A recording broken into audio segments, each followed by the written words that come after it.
We showing some love to the big men out here, man. So let's hear about those signature go-to post shots. Yeah, so many of you probably remember the regular go-to shots we've added. And personally, it's really fun anytime I see a video of like somebody doing side by side of 2K gameplay and IRL footage together. So like I've seen it for Steph a lot, KD, Kyrie, people like that. So the dev team has worked on giving big men more moves this year as well, and they've added what we're calling go-to post shots. So when you're in the post, if you hold the right stick up, you're going to see new post moves and moves that a bunch of big men in the NBA are doing today. So I'm hoping to see some more go-to shot clips for big men now this year as well, like some of the ones you even saw in the gameplay trailer. Okay, man. Yeah, I kind of messed around with the go-to shots. It took me a while to kind of figure out which one I like the best, but I found one pretty effective with me. Anyway, moving on. Got custom layups, right? Now I heard Mike say mix and match. Because when I say mix and match, I'm thinking mixing one player's layup package with another play. Like, is that what are we talking about here when we talk about that? You are correct because a popular piece of feedback from the community and something I've heard often has been somebody might like a certain animation from a player's layup package, but they don't want all of that layup animations, right? And this is an addition that tries to address that feedback. So in the past, you pick one layup Interesting. package, and that player's package determines all of the layup. This year, you can set different players' animations for different types of layups. So we have normal layups, reverse layups, floaters, quick scoops, euro steps, hop steps, and spins, as you can see here in the My Player customization Like that. menu. And then these new like specific categories, that is available both when you're customizing your My Player, and also if you play My NBA, it's also going to be available when you're editing your rosters and editing the players in them. You can assign to them these different types of layups as well. It's a really cool feature to me. Yeah. I like that. I like that. I could already imagine. I know some of the people that play competitively, you know, probably didn't want to use a lot of other people's layup package because a lot of those layups might get blocked in competitive gameplay. So now I could see them mixing maybe some Kyrie with some Steph Curry. You know what I'm saying? Getting real like innovative inside of that. So that's kind of fire, man. I like that as well. Being able to mix layup packages. I don't think we've been able to do that for a while, man. So I'm definitely locked into that. Next, though, we got defense. And Mike said that collisions and interior defense are better this year. That's great to hear, man. That's definitely great to hear. What exactly does that mean, though, Evan?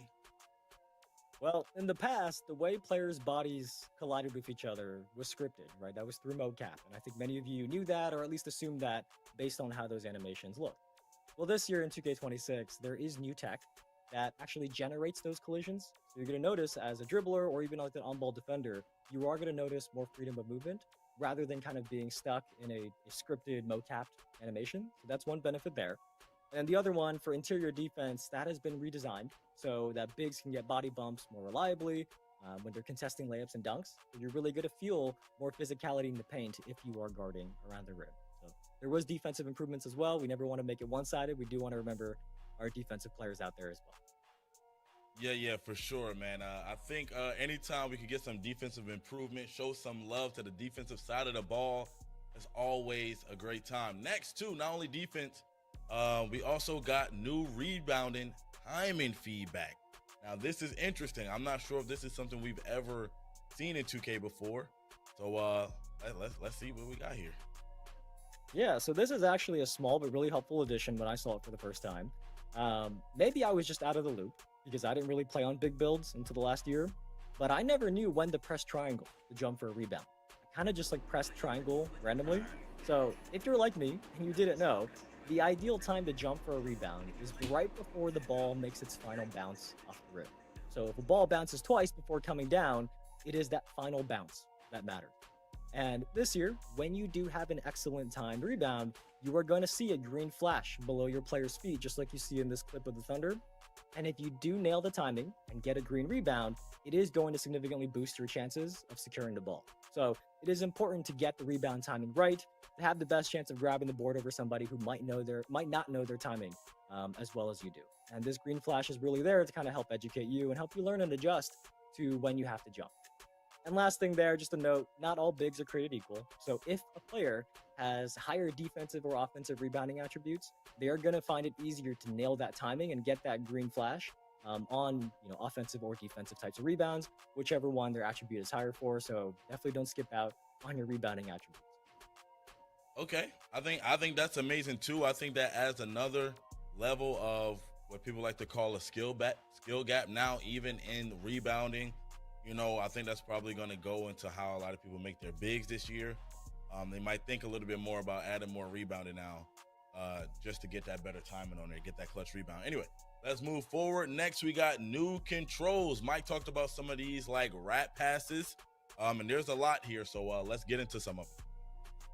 Yeah, so I mean, well, one thing before we go through like each of the new controls, there is an important note here that I think many of you will be very happy to hear that the overall game speed in 2K26 has been sped up compared to 2K25.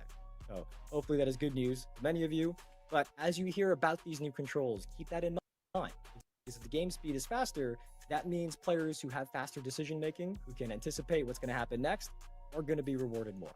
So Mike and Tyrese in that video, they covered some of these new controls already, so we'll just do a quick recap of them. But Stacks, what do you got first? First, we have quick protect. By the way, I do want to say, man, the game speed being faster is a huge W as well. I know that's been something that I've been talking about a while too, is having the game speed a little bit faster. So I really love that. But first up, we got quick protect. Yeah, you heard Mike talk about this one. This is a new control so that when you're dribbling, if you tap the left trigger, you can now kind of shield the ball or evade somebody reaching in on you to get a steal. So if you do react quickly enough to a defender that's reaching in, you can counter it. And then the goal here is to give ball handlers a balance to the steal system and ultimately lead to more skill-based outcome. But there's actually one more use to it though, because it has a dual purpose. So as you are driving to the basket, if you feel a defender kind of on your back, you can actually do a quick protect, tap the left trigger, and then you'll trap them on your hip to get open. I think you saw in the video that this is something Luka does nearly every game I watch him in. So that's the example we used. But Luka is somebody who uses the quick protects a lot. But yeah, there are double uses to these new quick protect controls. Yeah, I like that. I like the sound of that, man. And I like that a lot of these gameplay changes and these new things that's going into it are like to enhance the skill gap. You know what I'm saying? So I really do like that. Quick protect, I feel like that can be very, very, very useful. That just for the things that you said right there too. So I like that. Next up, we're going to talk about the no dip catch and shoots. Very interested about that. I think we saw a little bit of an example of it in the gameplay with Klay Thompson. So let's hear about that. Yeah, this one is, I think, I shouldn't say it, now, but I think this is my favorite feature today, just because it's the one that I'm going to probably have the chance to use the most. Because when I'm out there playing, as some of you know, I am always sitting in the corner, right? I don't dribble. I just kind of sit there and knock down threes for my team. So this is a really cool addition because the dev team has added a feature in 2K26 for people like me and anybody else who kind of is a corner sitter or just sits there waiting for the ball to shoot. When you're standing still and you get past the ball, if you hold down the left trigger, you are going to square up and catch the ball and then go straight into your shot without dipping your hands down. And it's funny that, when I first learned about this feature, I remember this like old Klay Thompson video that I watched before where he kind of explains exactly this. And he talked about how he mastered being able to catch and shoot in rhythm without dipping. And it's part of why he's such a good shooter. So this new feature is going to help you do exactly that in 2K, like Klay Thompson and anybody else who does that in the real life NBA. Yeah, we like that too, man. Okay, so far, all of these gameplay improvements are pretty fire. That one is pretty cool too, I'm not going to lie. Next up, we have revamped signature size up. Let's get it. This one is like a control change, kind of. So they're a little different this year. There are two inputs now. So you can either, imagine your controller, you can either rock the right stick back and forth, left and right, or you can repeatedly flick the right stick like up, up, up, and you're going to get two different size up combinations. This is really just to give you more variety in what types of size ups that you can do, because when you go left, right versus up, up, up, it's going to be a different size up. So more controls for those advanced users out there and advanced dribblers who want to take advantage of those size ups. Okay, I like that, but I see one of my favorite moves in the game. This is a move I utilize a lot, man. We got slow motion Euro steps now. I kind of want to hear a little bit about that, man. I love you using the Euro step. What do we got about that? Yeah, this one does look very cool because there are very few players who can just put their head down and barrel their way to the rim every play. Like most players, they need a little finesse there. So the dev team has added these slow motion Euro steps, and this is another left trigger control. So picture your controller again. As you're doing a Euro step, if you hold down the left trigger, you can slow down mid move, kind of do like a slow motion drag step. And if your defender kind of isn't expecting it and jumps based on what your normal layup speed or Euro step speed would be, they're going to fly right by you. So it is a new way for people to mix things up with their layups. And I got to say, like, overall, layups in general feel really good this year. From what I've seen, from what I've heard from people who played the game, that layups in general feel really good. So if you're somebody who likes driving in for layups, hopefully you're going to have a great year in 2K26.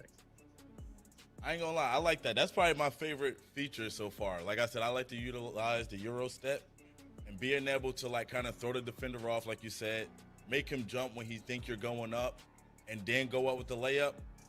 I really like that, Evan. Not gonna lie, that's probably my favorite feature right there. But next up, we also have wrap passes. Yeah, I saw the chat like this when we were talking about it earlier, showing it in the video. So this one is like a new control. So in the past, like double tapping circle, if you're on PlayStation, double tapping circle, that was a flashy pass, right? I used to spam that by accident sometimes. But now double tapping circle is going to do a wrap pass, because I've seen people submit 2K25 videos in our feedback channels that are like, why did my pass go straight into the back of a defender? And they wish they had more control over what type of pass they did. So now the good passes out there, you can control when to do a wrap pass and avoid your pass going into somebody's back. And this one is pretty simple. So double tapping circle on PlayStation or double tapping B on an Xbox controller, that's going to do a wrap pass now in 2K26. Perfect. Love that. Having a little bit more control over your passes. And speaking of passes, next up we got alley-oops. Yeah, this one was not in the video. This one is a small change to alley-oops to make sure they require a little more thinking. So on lower difficulties, alley-oops are still going to be similar to previous year. You can get away with just pressing square, and you don't really have to think too much, right? But on higher difficulties, the button the dunker has to press is going to be randomized. So on PlayStation, for example, it is not always going to be square. It could be any of those 4 buttons on the right side of your controller, so that just makes sure there's more thought behind an alley-oop, because it could be circle, it could be triangle, or X, or square, and you're going to have to pay attention on those higher difficulties to finish your alley-oops as a dunker. Oh, that's going to be crazy. I think, and this is just for me, I'm not speaking for anybody. I think anything we can do to increase the skill gap, I know I keep going back to that, but anything we can do to increase the skill gap, I think is cool. Now, going online, you won't get spammed with alley-oops and all of those crazy things. Now it's going to be a little bit more difficult. I think all of this stuff, though, once you play the game for a while and get the hang of it, you know what I'm saying? You'll get used to it and you'll start to get a little bit better at it. Next up, we have some people in the chat. I think some people in the chat, they're underestimating their reaction time. Some of you don't like this, but when you actually do it, I'm pretty sure you're going to be reacting quick enough to whether it's X, square, triangle, whatever it is.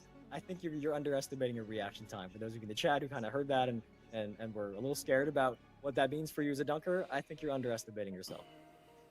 I mean, if they're not good enough to get the button pressed in time, man, I don't know what to tell them, man. That's tough. Anyway, moving on. We also have setting screens. Let's talk about it. Yeah, so this one is for the big men out there. So this year, when you are setting a screen, you can kind of make fine adjustments to which way you want to face. So as you're setting a screen, you can nudge the left stick, left or right, to kind of rotate your player 45 degrees a little bit in whichever direction you nudge the stick, right, left or right. Or you can flick the left stick in the opposite direction of what you're facing, and your players kind of do like a 180-degree turn, like a spin. And that means that if you're a smart big who starts learning these and can really pin defenders, you're going to get your ball handlers open better. So this is an advanced control for being added for like big men who want to be at the next level and be a better screener for their teammates. Okay. All right. Well, that is it for the new controls. A lot of new things to learn. You know what I'm saying? Especially with the faster game speed. Oh, that's I know, like a lot of people don't like change, man. But you got to lock in for a little while, get in the lab. And once you get used to it, I'm pretty sure everything is going to be okay. But anyway, before we wrap up, is there anything about AI and coaching that we need to know? Yeah, so I mean, there's a lot about AI and coaching, to be honest, in the blog that everyone should definitely go read. But, especially if you play my team or my NBA and you consistently have a lot of AI teammates, it's definitely something you kind of want to learn about. But we can summarize a few real quick here. We have time. What do you got?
Ricochet.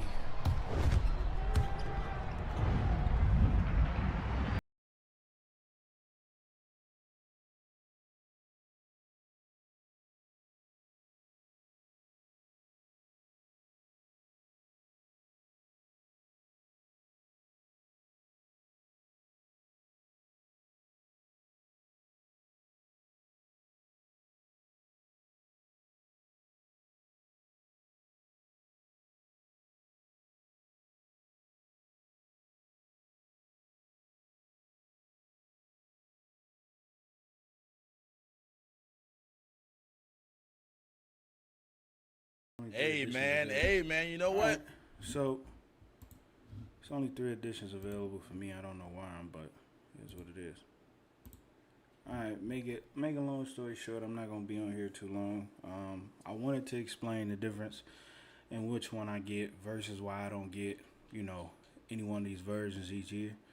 Now, obviously, you see the cheaper they give you more, which is, what is it called, old gen, I guess, with the Xbox One. This is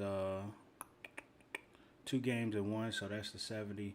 The 99, I always tell people the 99 is probably the best value because of that 100,000 right there.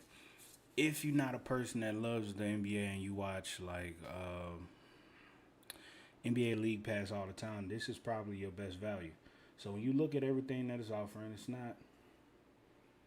it's not necessarily a lot, but the 100,000 VC is. So when you think about it, right, if you go buy when you buy the game, let's just say it was old school prices, buy the game is $50, then it's another 50 you used to put down for the 200,000 or 250 or whatever it was, and then you was kind of good. So with you paying 70 for the regular version, if you pre-order it, I think, when you paying 70 for this version, do you still get the 10? Yeah, you still get the 10 if you pre-order. So, and then they always give you a 5, I believe, or they not giving 5. Oh, they not giving it. Normally, they used to give you like an extra 5. I don't see it on here. Yeah, so they just giving you the other game. And then if you do the pre-order, then you get the... So, when you think about how much it costs, right? Because I got the prices mapped down. So, 20 is always 75, right? So, when you pay the 20, you always get 75.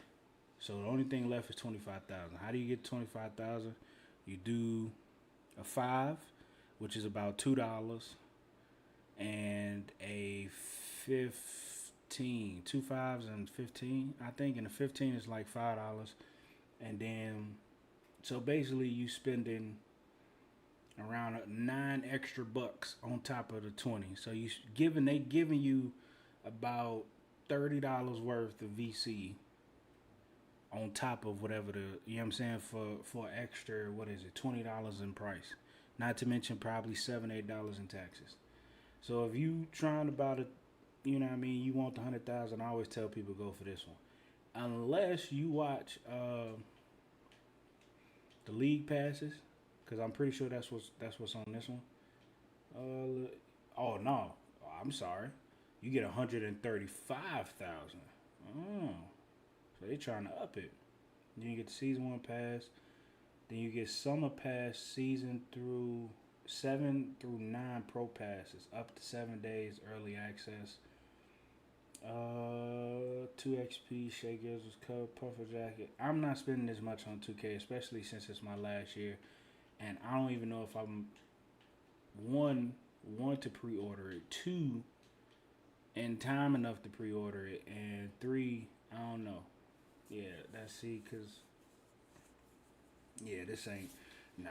I'm still gonna get the regular version and then go ahead and drop my 50. The difference of what I'm thinking with all the information is if I want to go to the 1 or the 5. So the guys that I normally play with, pause. The guys that I run the game with, we talked about going old school. So we talking about making characters from the 60s and 70s. My 2 characters that I've thought about, well, I got 3 actually, is Earl the Pearl Monroe. Hopefully y'all know who that is. Jerry West, who's the logo, obviously. And then Wilt Chamberlain, the stilt. So I'm looking in all 3 of them. I'm gonna make, obviously, go through that. I don't know. Like I said, I don't know if I'm pre-ordering. I don't know if I want to pre-order 2K. I'm kind of tired of doing that, going around there and doing that. So we'll see what happens. But all in all, I'm not even excited. I would say I'm excited to see what's going on with this game, but I'm not. And yeah, I'm not. I'm not excited. But we'll see. Hopefully, with early access and some of these YouTubers that get out there and play the game, that give honest feedback. Shout out to Koza. Shout out Laker fan. Those are the people I normally go to that give honest feedback about the game. Not people who looking for views and all that stuff. I ain't gonna say no names, but shout out to the ones that actually do they supposed to do. D-Man, Koza, Laker fan. Joe knows sometimes, depending on the color or the flavor. But hopefully, man, like I said, we'll get a good enough game. So I'm out of here until next time, man. Make sure y'all keep God first in everything that you do, and you always be successful. Tell your mama I said hey, and I'm out. Peace.